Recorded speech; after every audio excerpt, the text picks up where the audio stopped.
So I'm going to talk about timelines, like has been said, the timelines that we're living in today, and most importantly, how we have a direct influence on them through our thoughts and our actions and our beliefs. And what I'm talking about is kind of a small taste of something that Alan was alluding to, a story that I ended up calling A Tale of Two Timelines, which was a webinar that goes deep into the story of Project Looking Glass and covers some of the topics that I'll be going into today in maybe a little bit more detail than we have time for today. So, I find some of the stuff, the direction that I'm going into tonight, a little bit unusual or surprising, and I hope it causes a little bit of cognitive dissonance because we're going to be looking at some history, because history has a lot to do with the way timelines are shaped.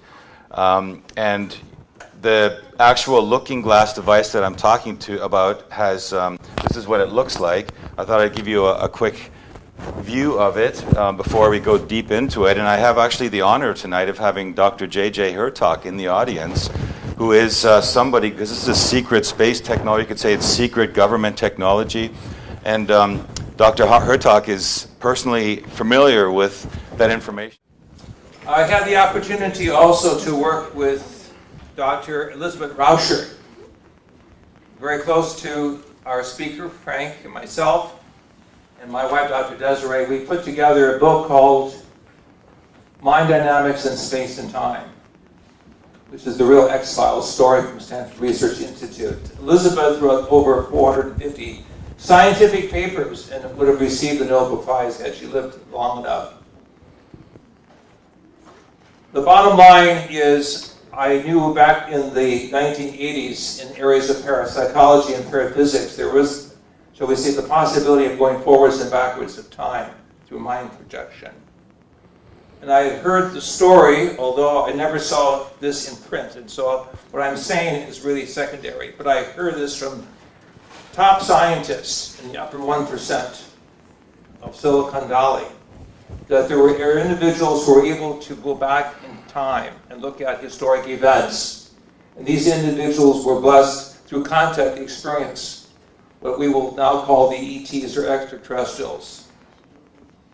And this, in a way, gives me a sense of the importance of what Frank is going to present at this time. This is a worldwide recognition that there are top American scientists who know about timeline conversion, other evolutionary intelligence being able to interconnect with us, not only at this point of human history, but give us the insight through technology they have to look back in time. And what impressed me from the Air Force officer who talked to me was they had a device, i.e. the ETs sharing with the Americans, to look back in time and they could actually see the crucifixion of Christ. They actually saw this event, and moving forwards, my work on the Shroud of Turin with NASA scientists at their propulsion lab, and things that I can share with you privately regarding the experience of the historic Christ, makes me feel with great wonder and humility that there were those who came from the future here to show us that we're all on the cross of space and time, and that our purpose of evolution through spiritual endowments is to take our consciousness off the cross into the future. This is the time of graduation out of the different timelines that have been confused. Thank you. Thank you, JJ. Okay, we're done. No, that's an excellent little introduction. And I think I can cover a lot of that, or back it up, let's say.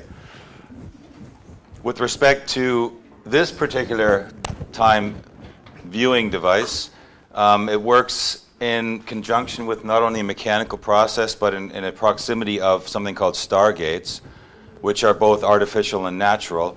They're all around the world, and this device was used essentially to identify in the time stream that was projected within sort of a plasma ball in 3D holographic fashion, key events people and places that impact important historical timelines. And then the people who were working with the technology began to mess with these timelines and, approaching people or trying to manipulate events. And then that caused paradoxes to unfold. Some of you might know me because of a story I broke last March concerning something called the Guardians of the Looking Glass. And that's really what led me to actually being here today and to actually even going into this topic, because it was Tanya who introduced me to the looking glass technology at the very beginning when we started working on our film Packing for Mars and even the chronovisor.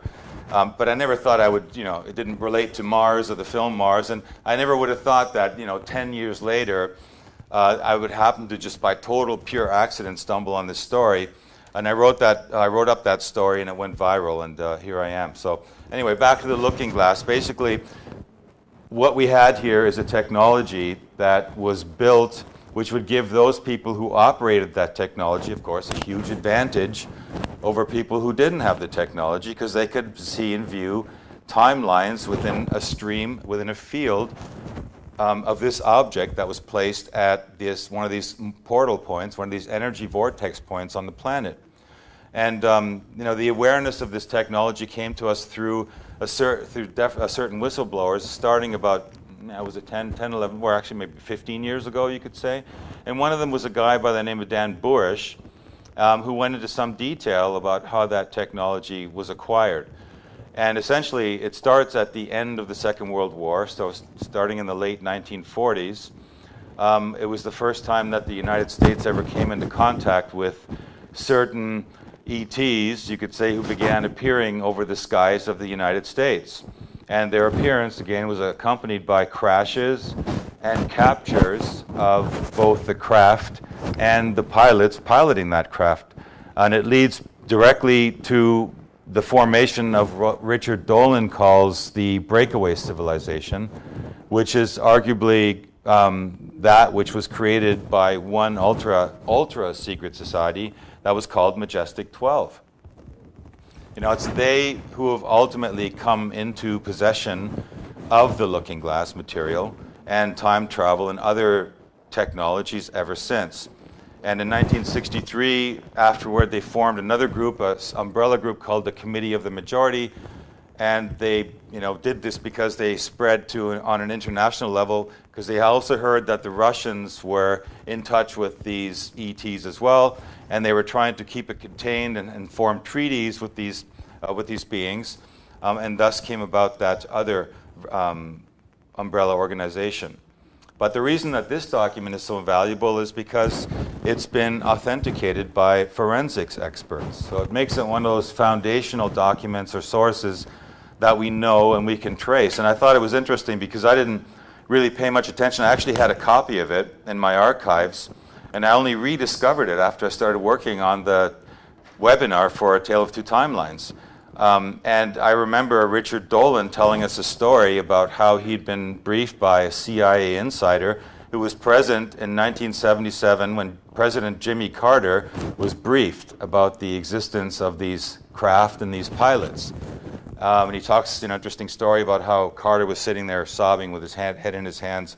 But here it was, that document came full circle, and I was suddenly working with it relative to the looking glass information. So it's interesting how things come full circle. So between 1947 and the early 50s, there were a series of crashes that took place, not just one, and they started the whole back engineering process. And in the end, they had up to 7, I believe, UFOs, and they also had captured extraterrestrial beings.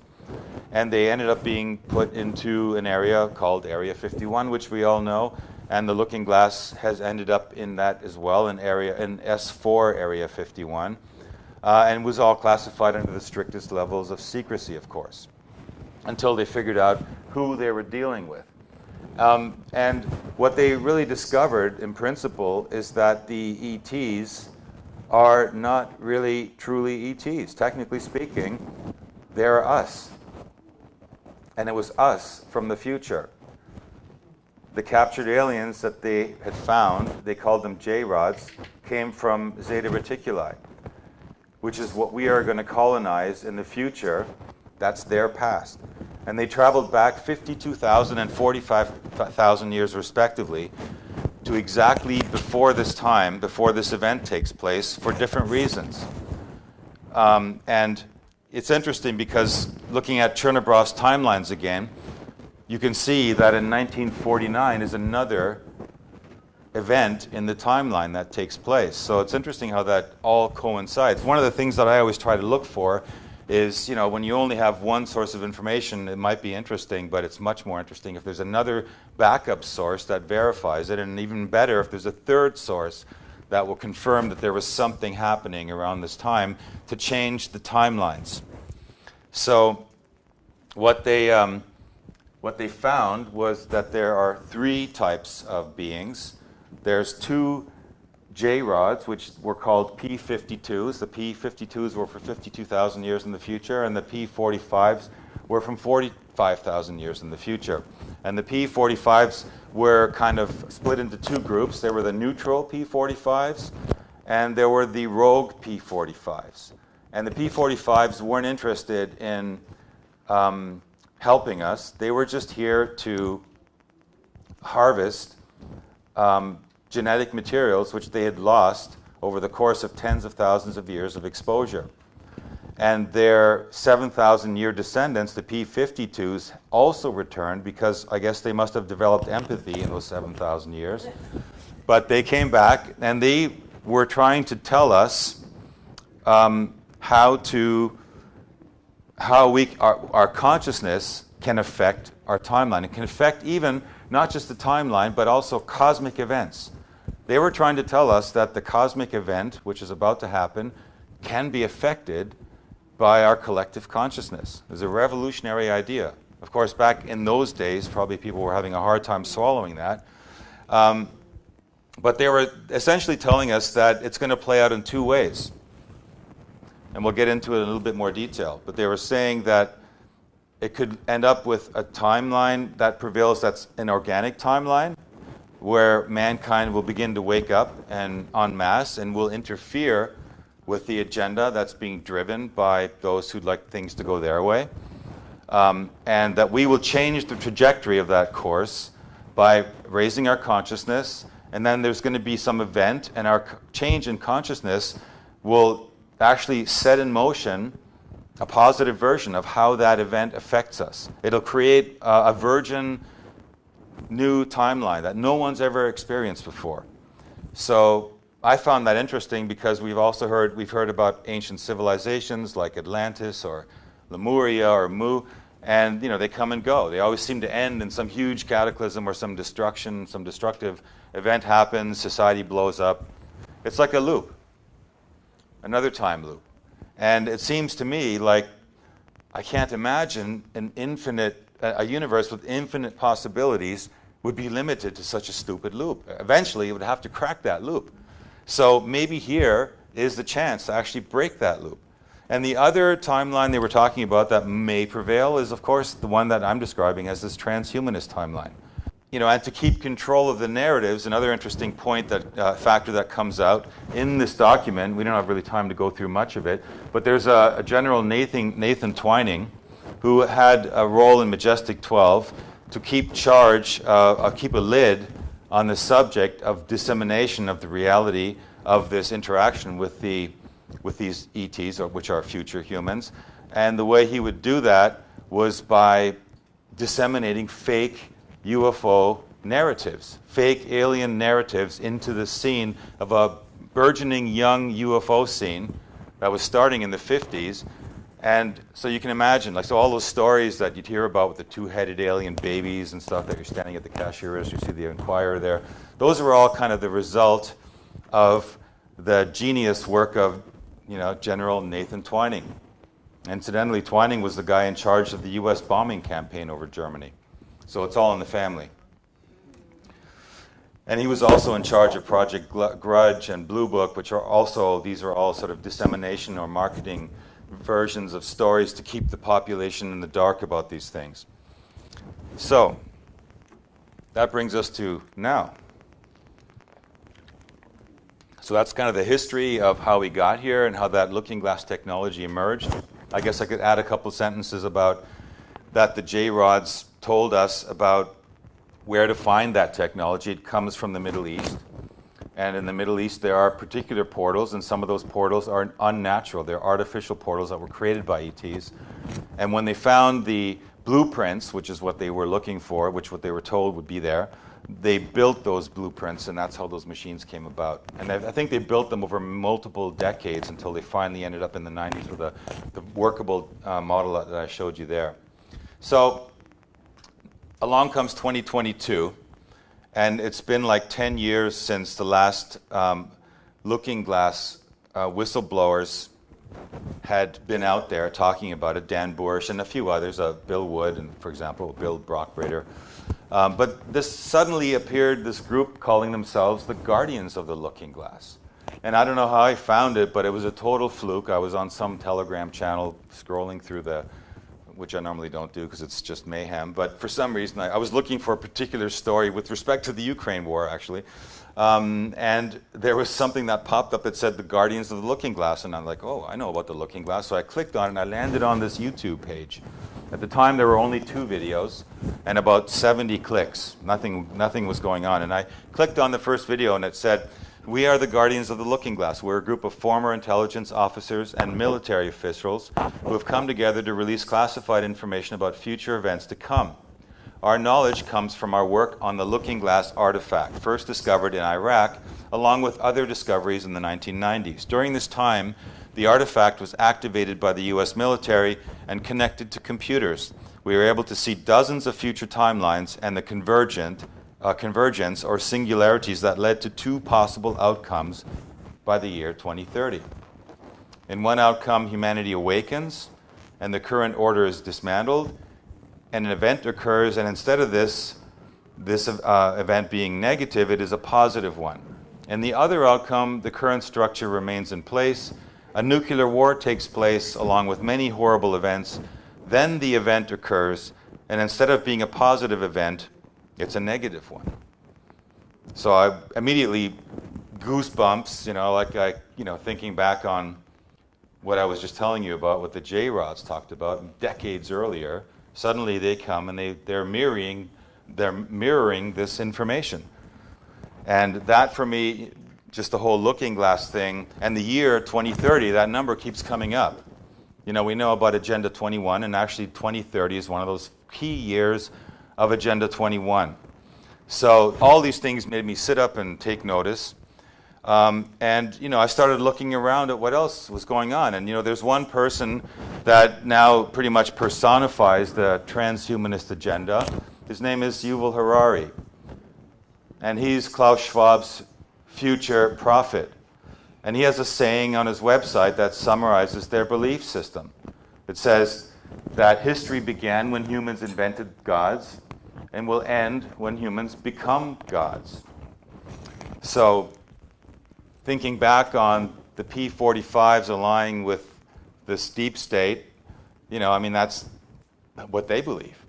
They believe that they're gods in a sense, and in a different way, mind you, than, of course, we are, in a sense, all creator gods, but they're talking about materialistic values. So they're talking about another form of godhood. And they've even got a formula for it. He calls it biological knowledge times compute power times data is the ability to hack humans. So this is the direction, this embodies in a formula the direction that they're taking us. They're calling it, and they want to seduce us with their fantasies of total surrender to their digital technocracy. These are things you can find directly on the website of the World Economic Forum. You don't even have to look too far. I know that somewhere everything I do and think and dream of is recorded. Sounds like science fiction, right? Except it isn't. Just a couple weeks ago, the World Economic Forum had a meeting. And in that meeting, there were a lot of, like here, we have these little workshops and things. Well, there was a workshop similar to there. And they presented something they called brain transparency. And this cartoon you see here, which I'm not going to play, but I'll just tell you what it was about, It essentially described technology which the woman who presented the video, who came on stage after they showed this, said already exists. And in that video, it's talking about how the person sitting in front of their work desk, their computer, has essentially a communication using brain waves to their monitor. And they're worried, of course, that their boss is going to pick up the thoughts they're having about one of their colleagues.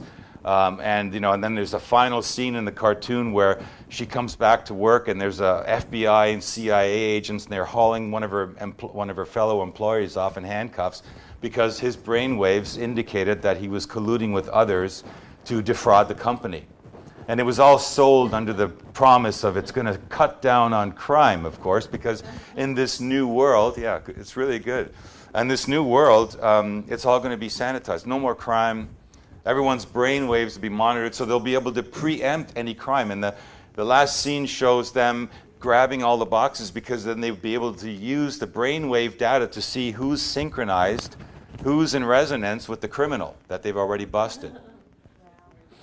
Yeah, so, they want to quantify us. Yeah, and his saying is, whoever owns the data, whoever controls the data, controls the future. Sounds a bit like that George Orwell quote from before, right? Not just the future of humanity, but the future of life itself. So, the crazy part is that all of this information and this history was already documented and described in the interactions between J-Rod and Dan Burish, and documented in something called the Doctrine of Convergent Timeline Paradox. So I want to take a little bit more of a dive into this doctrine, this DCTP as they call it, because it goes into the specifics on these two factions that are warring it out over whether we have a positive or a negative experience relative to an impending cosmic event, and whether there is even a cosmic event. Because all these things, like I was saying, you don't have much to go on if you just have one source. But if you begin to look at that information and find clues to whether that information could have some substance to it, some remarkable things began popping up. And this document basically emerged from the communications with Dan Burish and the J-Rod called Ki-Ela. And it starts off that it says, the doctrine, the DCTP is a doctrine of human race's probable competing pasts, observer, relative present, and probable futures. And there's a section 40 that says, it makes a clear distinction between the materialists who don't care to help humanity make the transition to a new timeline. It says the DCTP suggests the service to self, expediency, logic camp, is uninterested in our new future timeline and prefers its fate just using us as a free resource for achieving their ends for an evolutionary uplift. And as such, could care less if we still hit the catastrophe that befell them. These are the Illuminati-linked rogues. And those who see the return of the future human J-Rods as a means to avert the looming cataclysm and state that our consciousness and level of spiritual service to others' mentality as a direct influence on the universe also said something. In the next paragraph, it's listed. It says the DCTP suggests that, in contrast, the service to others compassion camp is very interested in optimizing how this reverse time emigration of future humans can also incidentally help to both, one, avert the precedent catastrophic pole shift future that happened for them, and two, provide a disclosure of the 2012, okay, back then they were just at the cusp of 2012, but since we don't really know what year we are truly, you could replace 2012 with 2030, makes just as much sense.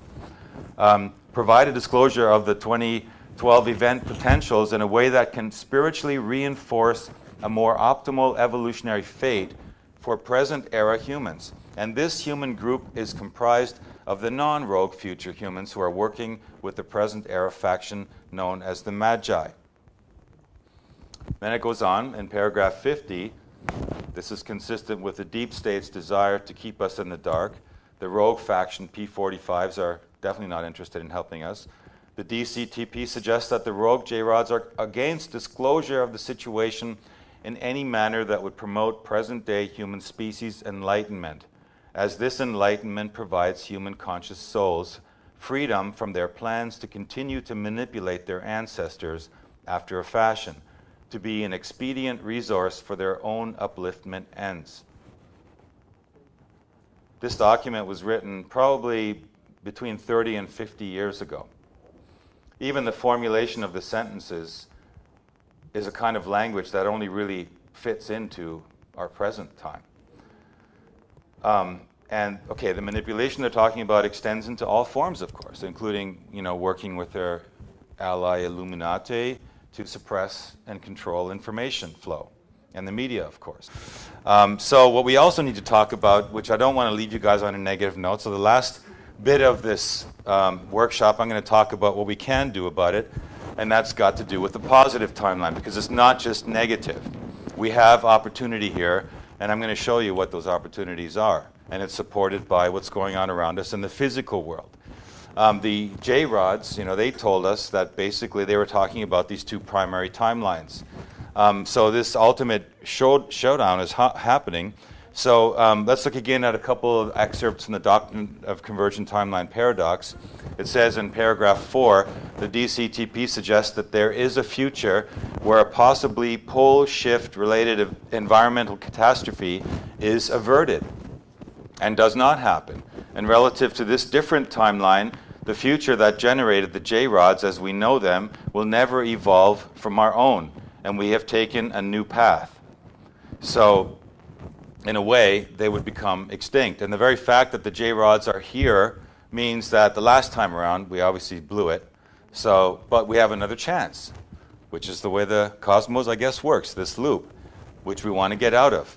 And so in this timeline, which also the Guardians saw, there is a probability of that happening. And so they talk about that as well. And here's paragraph 64 of the DCTP. It says, the DCTP suggests that if the post-global pole shift environmental catastrophe does not occur, and that there are significant positive effects reaped from the natural Stargate activation period.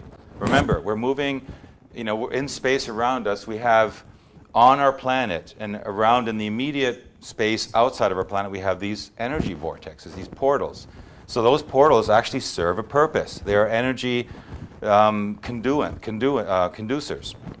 It says the benefits could be to alternatively produce a human consciousness, liberating evolutionary leapfrog, and a level of enlightenment among the masses that will produce a new set of future timeline trajectories that will compassionately steer the course of humanity into a virgin future of untold beneficial futures and heights, and in fact fulfill the original evolutionary directive to evolve consciousness of humanity to its optimum potential as future creative agencies in the universe.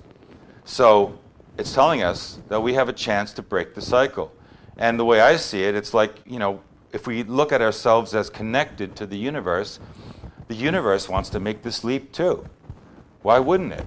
It would want to experience everything we experience and more.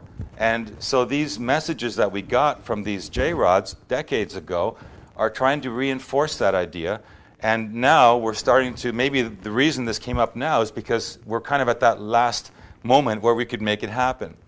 So it says the optimal future timeline is the timeline where all the problems were solved, not avoided. The irony is that the timelines where the huge problems are avoided and ignored or covered up are the timelines that run into serious problems. Creating something wonderful requires waking up and getting to work, not expecting someone or some spiritual agency to fix it for you, like the white hats. For this reason, it is absurded that some disclosure of the hidden truth of our situation occur. As a species, if we can wake up to and recognize what is at stake, we may change the course of the future the DCTP fears will transpire. So it's really telling us that, the disclosure is what we're doing here. This is disclosure. The fact that we're getting together at Conscious Life Expo and so many people are exchanging ideas, and ironically, outside of us, these weird UFO sightings are taking place. It means that consciousness is reaching a place where these ideas are breaking into our reality.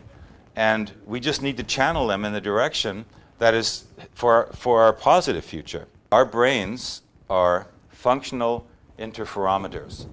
That means that we are able to simultaneously transmit and receive scalar waves which act outside of the dimensions of space-time. So the universe, as one great whole, could actually communicate with us from outside of space-time. And so it's interesting because there's actual evidence that right now, and this is from a friend of ours back in Europe, his name is Dr. Robert Sarkis Karpathians. He worked at the Max Planck Institute, and he revealed to us that right now we're being hit since 2019 with an increase in what he calls maser or microwave laser beams, which are hitting Earth from the galactic center. And normally the particles that are coming from the galactic center, they take billions of years to get here. But because these are these are outside of space-time, the connection to us is almost instantaneously. And there's one particular frequency which is being picked up in greater amounts, and that frequency is 150 megahertz. And that's an interesting frequency because that's the same frequency that our pineal gland also resonates with. And that's the same frequency that the actual 150 megahertz relates to our human DNA. And so, it's interesting when you ask yourself how we ended up in this place, that we're lined up where we are right now. In fact, this diagram, which I wish was bigger, but it basically shows that essentially we're in between these, where there's a darker area, it means there's less interference. And the planet goes through these 10 to 13,000 year cycles where they go above the plane, the galactic plane, and below the galactic plane. And right now, we seem to have, by fluke or coincidence, landed in the sweet spot to be getting this information. And, it's interesting, in paragraph 34 of the DCTP, it says, the DCTP suggests that the natural stargates that may accommodate and support spiritual evolutionary changes and transformation for human consciousness will additionally produce material effects on the electromagnetic environment of the sun and our planet. So this is exactly what's going on right now by coincidence.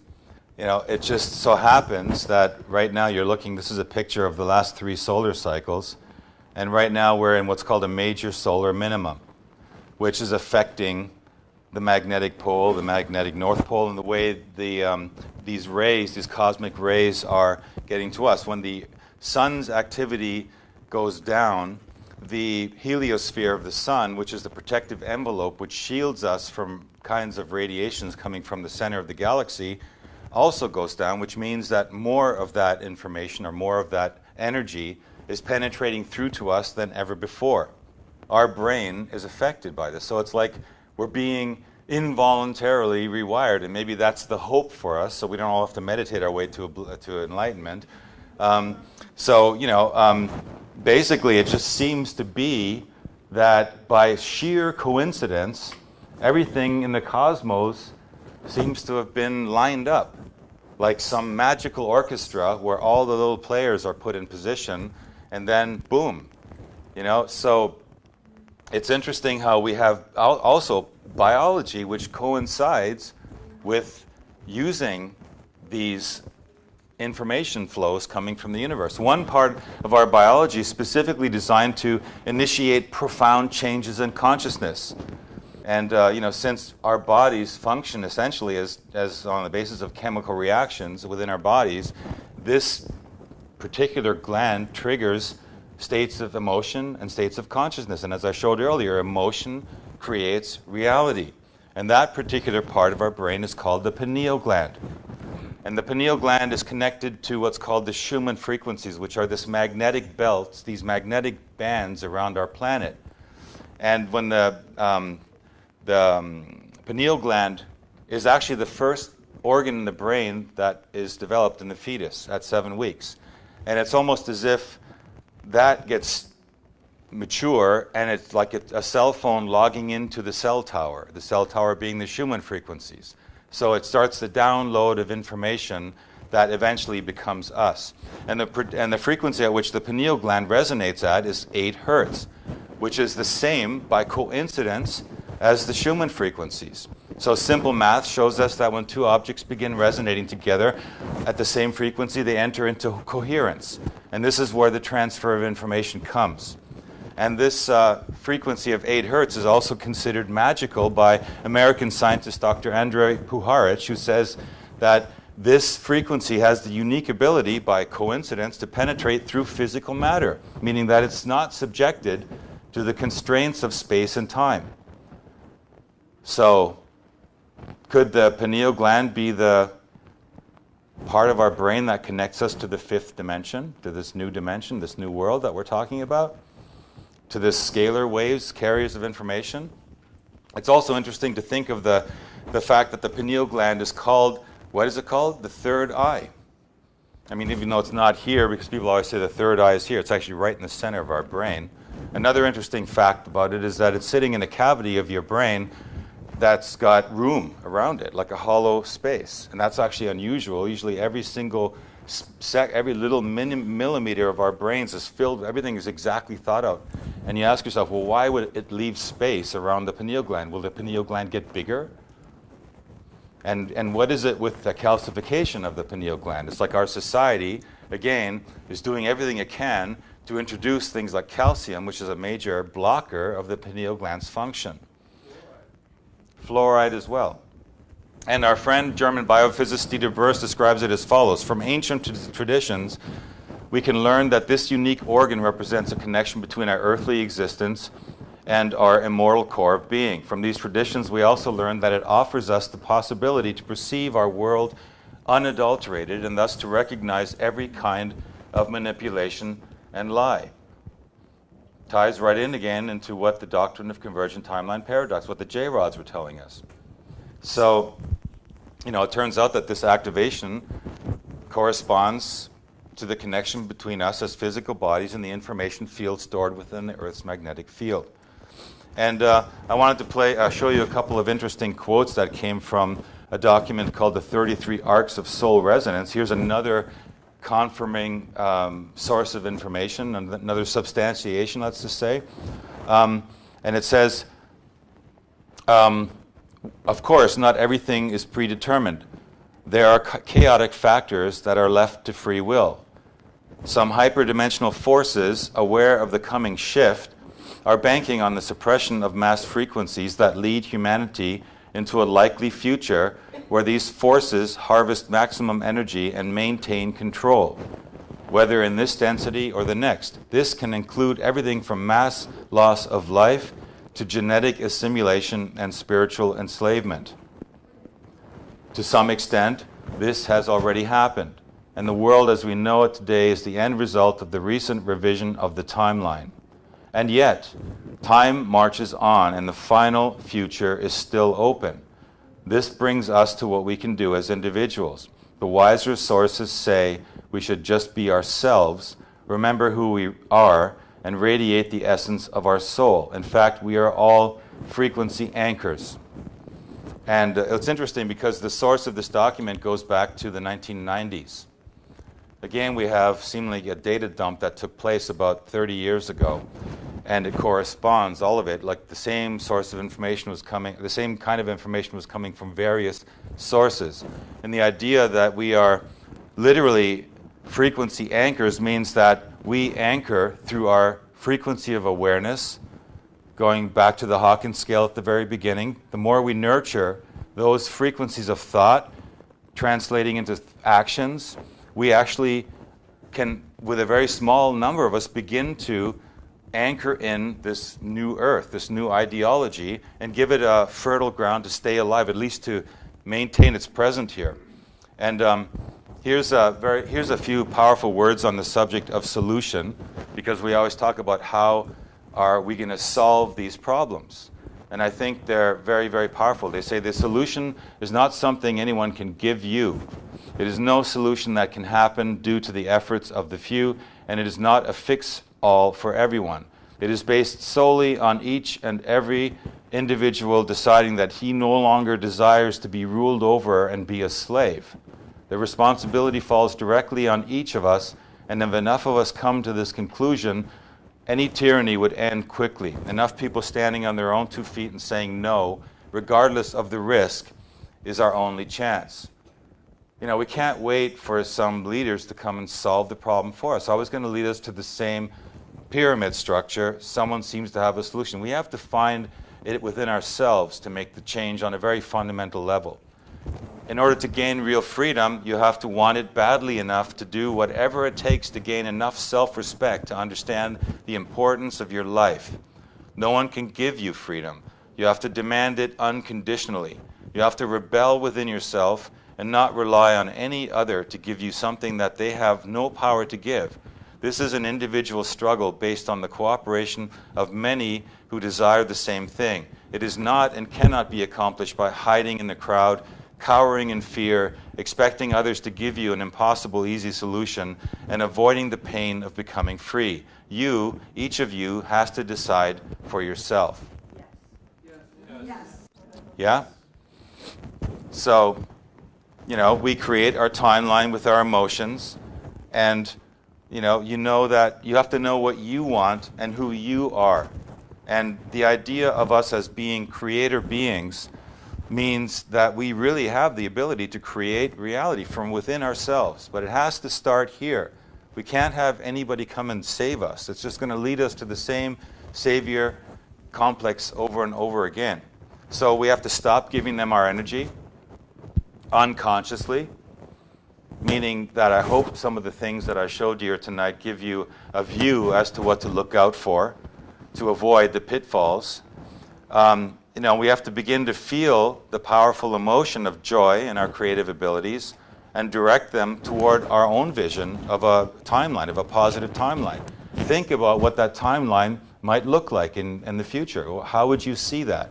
What kind of things would you see in that timeline? And if you fix on those, we now know we're frequency anchors. So we anchor those things. We give it a chance. We give that plant a chance to grow and crowd out this transhumanist plan. And that's, ladies and gentlemen, how we fix it.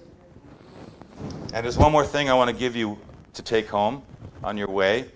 And it has to do with a presentation that a woman that we know called Julia Conforto gave a few years back in Munich. She blew the audience away. She presented new scientific data and imaging technology that enabled the researchers to peer into the extreme ultraviolet spectrum. And when they did, they captured a new image of Earth never seen before. And what they discovered was pretty amazing. That's what it is. What you see in the black circle in the middle is the actual Earth in the optical frequencies. And what they've captured in this appears to be some kind of a new Earth forming that's 4 to 5 times the size of Earth and seems to be free from the influence of gravity and time. So what do you think, folks? Could this be the new timeline, the new Earth that we're looking for and the ultimate? Yeah? Well, thank you very much for